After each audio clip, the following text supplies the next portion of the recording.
جو پہلگام میں ایک حملہ ہوا، اس حملے کے بعد جو مقبوضہ جموں کشمیر کے حالات ہیں وہ پہلے سے بھی زیادہ کشیدہ ہو گئے ہیں، وہاں پہ ظلم و ستم پہلے سے بھی زیادہ بڑھ گیا ہے،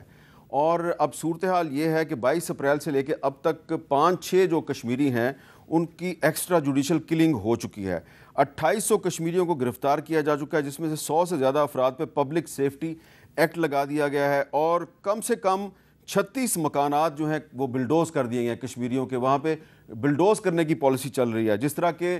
فلسطین میں بلڈوز کر دی جاتے ہیں مکانات فلسطینی مسلمانوں کے۔ انتہا پسند ہندوؤں نے پنجاب، ہریانہ، چھتیس گڑھ، مدھیہ پردیش، کرناٹکا سمیت متعدد انڈین سٹیٹس میں کشمیری طلبہ اور تاجروں کو مار پیٹ کیا ان کے ساتھ اور ان کو وہاں سے نکال دیا ہے، اور بھارتی ریاست آسام میں پہلگام واقعہ کو مودی حکومت کا ایک ڈرامہ قرار دینے والے بہت سے جو لوگ ہیں ان کو گرفتار کر لیا گیا، جس میں کہ ایک مسلمان رکن ریاستی اسمبلی امین الاسلام بھی شامل ہے، ان کو بھی گرفتار کر لیا ہے۔ تو یہ ہے وہ صورتحال جس کی وجہ سے پوری جو پاکستانی قوم ہے وہ بھی پریشان ہے، اور انٹرنیشنل لیول پہ بھی بہت سے کنسرنز ہیں، اور اس سلسلے میں ایران جس نے کہ ہمیشہ مقبوضہ جموں کشمیر میں ہونے والا جو بھارتی ظلم و ستم ہے اس کی مذمت کی ہے، اس کے وزیر خارجہ کی طرف سے ایک ڈپلومیٹک ایفرٹ کی جا رہی ہے۔ ڈاکٹر ہما بقائی صاحبہ، آپ کو یاد ہے کہ کچھ دن پہلے تک سعودی عرب کے جو وزیر خارجہ ہیں پرنس فیصل بن فرحان، وہ ایکٹیو تھے، انہوں نے پاکستان کے وزیر خارجہ سے اور انڈیا کے وزیر خارجہ سے بات چیت کی۔ اب ایران کی طرف سے یہ ایک ایفرٹ شروع ہوئی ہے، آپ کو لگتا ہے کہ ایران جو ہے وہ پاکستان اور انڈیا کے درمیان کشیدگی کم کرانے میں کامیاب ہو جائے گا؟ نہیں جی، ایران ویک میڈیٹر ہے، ایران کا ٹرسٹ ڈیفیسٹ ہے ہمارے ساتھ بھی، اور ان کا ٹرسٹ ڈیفیسٹ ہے انڈیا کے ساتھ بھی، لیکن انڈیا میڈیشن کی طرف جانا نہیں چاہتا۔ سوئٹزرلینڈ نے بھی میڈیشن آفر کی ہے نا جی، بہت لوگ میڈیشن کی بات کر رہے ہیں، وہ میڈیشن کی طرف جانا نہیں چاہتا۔ اور آپ نے جو ابھی ظلم کی کہانی سنائی کشمیر کی، انڈیا جو ہے وہ انسپائر ہوتا ہے اسرائیل سے،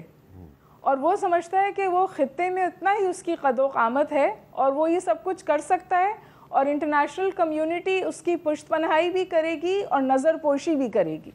اور اسی وجہ سے کشمیر میں جو اس نے کیا اس کے بعد انٹرنیشنل کمیونٹی نے تو کچھ نہیں کیا نا۔ میں یہی بات بار بار کہہ رہی ہوں، انٹرنیشنل کمیونٹی اس وقت موبلائزڈ ہے، کچھ ایسا بھی لگتا ہے کہ پاکستان کی سائٹ پر ہے اور چاہتی ہے کہ ایسکلیشن نہ ہو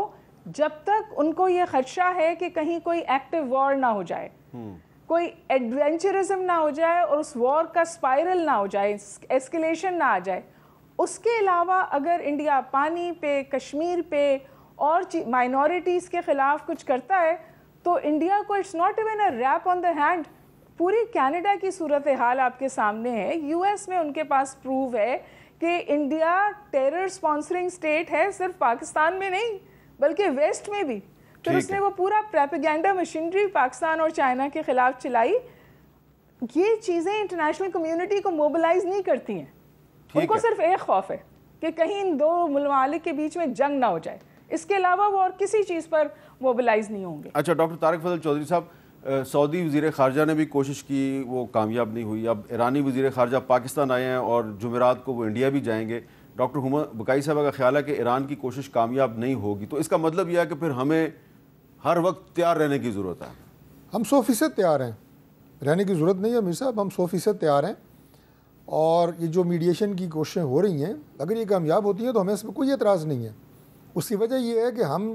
جنگ مسلط کرنے نہیں جا رہے کسی ملک کے اوپر، ہم انڈیا کو یہ بتا رہے ہیں کہ اگر تم نے ایسی کوئی حرکت کی تو تم اس پہ پچھتاؤ گے، ہماری مکمل تیاری ہے، اور اس سے پہلے جس طرح تمہیں ایک منہ توڑ جواب دیا تھا ہم نے، اس سے زیادہ شدت کے ساتھ جواب آئے گا۔ کسی طرح کا بھی کوئی رسپانس انڈیا کی طرف سے جارحیت کا ہوا، اس سے ڈبل رسپانس انڈیا کو ملے گا، اور یہی وجہ ہے ہماری تیاری سے انڈیا واقف ہے، 100% واقف ہے، اسی لیے وہ کوئی بے وقوفی نہیں کر رہا، کوئی چول نہیں مار رہا۔ آخری بات، سعودی عرب کو بھی انڈیا نے ناراض کر دیا، اب ایران کو بھی انڈیا ناراض کرے گا، تو الٹیمیٹلی فائدہ پاکستان کو ہوگا۔ سر پہلی بات تو یہ ہے کہ میڈیشن کی جو کوششیں ہیں وہ قابل ستائش ہیں، لیکن سعودیہ اور ایران کو انڈیا ناراض کر نہیں سکتا جتنے ان کے بائی لیٹرل ٹائز ہیں۔ مودی جو ہے وہ پوری طرح پھنس گیا ہے، ہم اس کا ہر طرح کا منہ توڑ جواب دینے کے لیے تیار ہیں،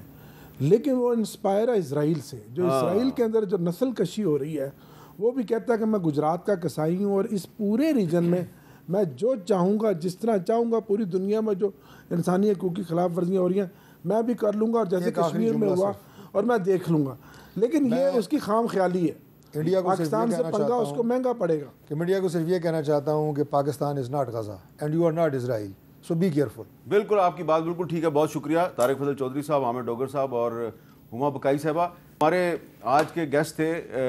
ان کا کنسنسس ہے اس پہ کہ ہندوستان جو ہے وہ پاکستان کے خلاف کوئی نہ کوئی ایڈونچر کرنے کے لیے بالکل تیار ہے، اور پاکستان جو ہے وہ انڈیا کو جواب دینے کے لیے بھی تیار ہے. اور انڈیا کو یہ چیز ریئلائز کرنی چاہیے کہ پاکستان نہ فلسطین ہے اور نہ غزہ ہے، اور آپ اسرائیل نہیں ہیں، اور فلسطین اور غزہ جو ہے اس کے پاس ایٹمی صلاحیت نہیں تھی، اور پاکستان جو ہے وہ دنیا کی 7th نیوکلیئر پاور ہے. بس اتنا ہی بتانا تھا. آپ کو پتہ ہی ہے